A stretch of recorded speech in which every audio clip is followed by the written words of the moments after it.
On today's episode of the S13 Drift build, we're going to finish off the undercoat by putting some in the trans tunnel and onto the fender areas, and also finish off the rest of the undercarriage. But in order to start that, we had to first take out the front subframe and suspension. So we first started by taking out the coilovers and then removing the traction arms from the lower control arms. Slimy as fuck.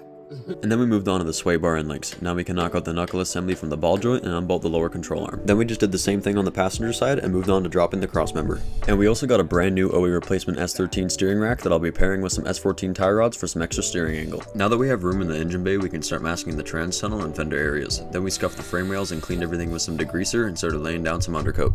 So at first I planned on just doing the wheel wells and the undercarriage, but I ended up doing the fender areas and brought some of the undercoat from the trans tunnel up into the engine bay as well. Once the engine is back in and the body panels are on, you won't really be able to see any of this, but it's nice to have that peace of mind knowing I won't have to worry about rust buildup for quite a while now. And now that we have basically the entire undercarriage finished, we can finally start getting ready to put the suspension back in the car and then drop in the engine. But the only thing holding me back now is these broken rear subframe studs.